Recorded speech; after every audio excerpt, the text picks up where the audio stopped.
Here is a NZG Caterpillar 988F wheel loader. This model is 1/50th scale.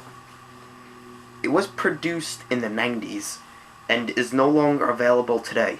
So, right off the bat already, if you like the look of it, you're not going to be able to find it at a retailer such as 3000 Toys or DHS Diecast, unless they have very few in stock because it's not produced anymore. And NZG will not make these, and they will not sell them to these retailers.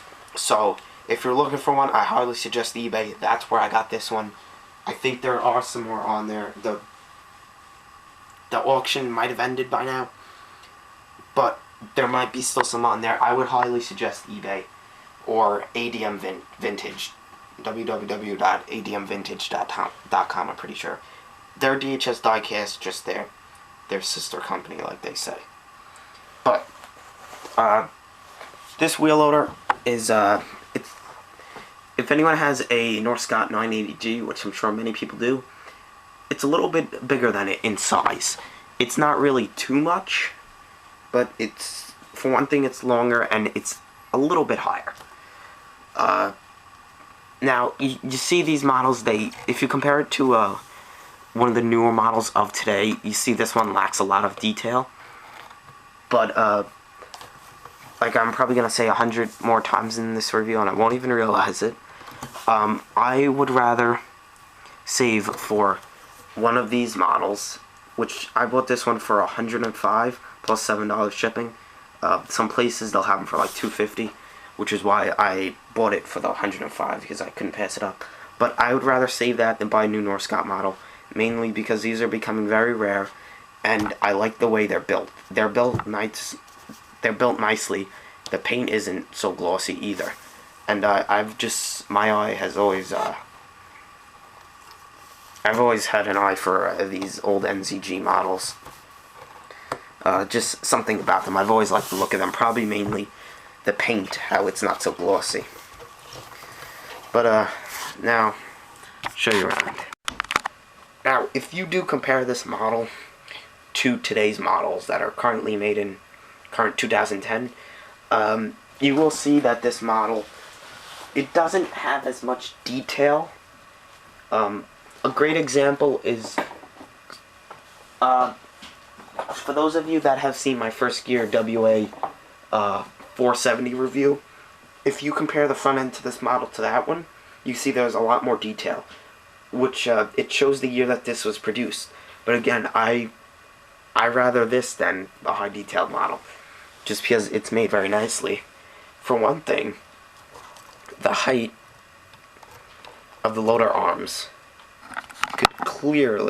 you could see from right there, and I'll get a shot from you know, a little far behind in a second, but you could clearly see that, easily clear as a truck. Now the bucket, to curl it back, it goes back pretty far. It doesn't go back too far, but it goes back far enough in my opinion, and it curls forward a lot. You could see how much. It's a good half an inch off the ground. The bucket is a 3, 5, 6, 7, 8. It's an 8-tooth bucket. Very large bucket. I like the shape of it a lot. You see the inside, and then the right side of it over here. There really isn't too much guarding on it, especially the bottom.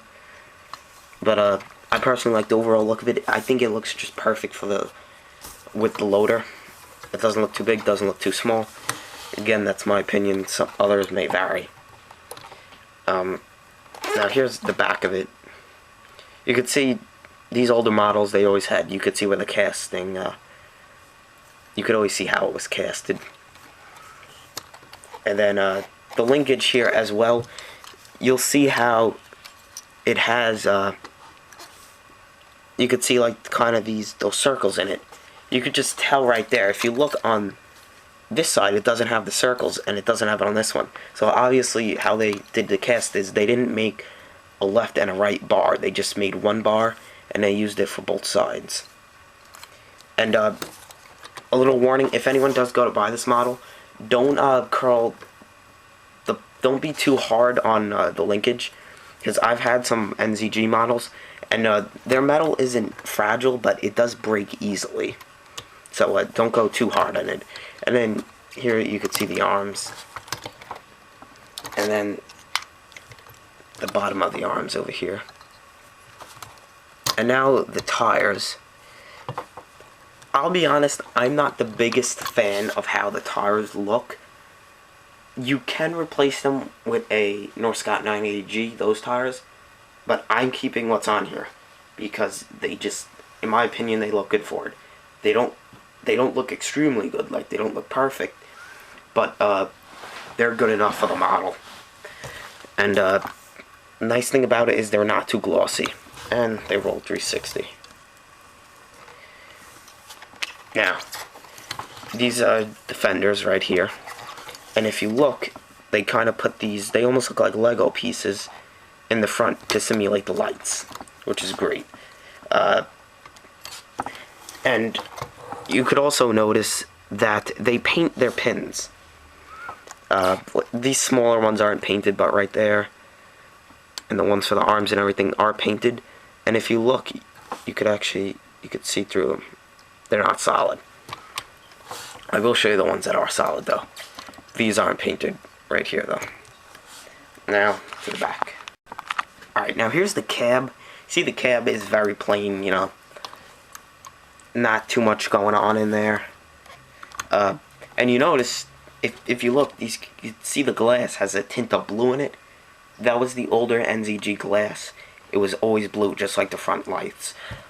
Now what you can do, you can replace that, but I wouldn't suggest it.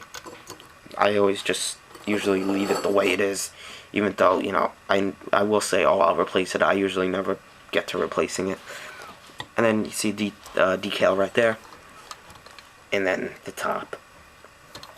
And all these handrails on these NZG models are metal, so you won't really have any worry about them bending, but they can pop off. Most of them are casted on, like the back one that I'll show you in a second. And the deck on top, you could see the anti-slip texture that almost looks like diamond plate. It's very nicely made. And then the side right here, like I said, the casted ladder that's casted on there. And the steering, these cylinders don't actually connect into anything, like you can see right there. So it won't really hold it in one place. You can see there it turns freely. But I mean, it's not like you could see anything there anyway. Now the back over here, air filter and the exhaust. Now, like you could see, it's very, you know, it's plain up here. It's flat. But that's what, just I like it like that. My favorite thing about these NZG models were the decals. You could see they're nice, crisp decals. They're very vivid, very black, very red. They're perfect. Right here is a perfect shot of it. They're just, the decals are awesome. And then the back counterweight. Over here, another cast step. Now, even though they don't add too much detail, when you do have the anti-slip texture, like on the counterweight, they will add that, which is nice. And now, the radiator cover, that is plastic right there. It's not etched out or anything, it's just like you see it there. And the decals are stickers as well. And you see this side. If you're a person that likes a lot of detail and that likes a shelf model, this model really doesn't have a lot of detail. You can see right here. But if you like me personally, I like a model with a lot of detail, but not too much, because then it just looks like too much. This is why I like this loader, because it's a lot, but it's not too much. And just this side over here, it's not really much different than the other side. Now I'm going to show you the how high the arms will raise. These cylinders are a little stiff, which is good, because you'd rather have them stiff than than have them where you bring the arm up and it just falls down. The height right here is very nice height, and the bucket, perfect. You gotta dump into a truck that's perfect. It doesn't dump halfway. You know, nice and down. It'll throw your load down. And then goes back that far. Loader turns that much, and then it'll turn that much. So it's a nice turning radius as well. What I like about it is just the overall look of it. The F-Series loaders were my favorite series, and probably will be for a very long time, because even though I do like new machines, I like the boxy design of the F-Series loaders. I'm trying to get a hold of 966F that NZG made. Those are also very hard to find. The log loaders you can find anywhere, but the wheel loaders are becoming very hard to find. If I had to rate this model for detail, 10 being the best, I would give it a 5. If I have for overall look, I would give it a 9, only because, you know, there's a lot of rim and not so much tire.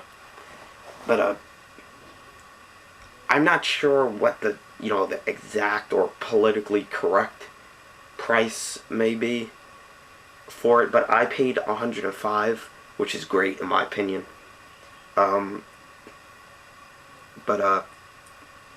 These NZG models are becoming very expensive, and they're becoming very, very hard to find. They see them for sale and they're just grabbing them because you don't know if there's going to be another chance to get it. And it's Thursday, February 4th right now. I'm currently bidding on a D250E articulated truck. It ends at I think 9 p.m. So I'm pretty positive I'm gonna win that. And I also had a Cat paver coming for this set. So as you could tell, I'm slowly getting into buying more NZG models, because as time goes on, these years go on, these models have been discontinued, some of them for over 10 years. They're not going to be available in, say, 10 years. Because just no one's going to be selling them. You may have one guy who's selling them, but they're going to become so hard to find. Prices are going to... I mean, some of these models are selling for $300-400. Take, for instance, the NZG 797. That thing sells for... If you could get that for below $1,000 at an auction, that's a deal. That shows you right there how much these models are selling for. But there's a NZG 988F, and it's in 1/50th scale.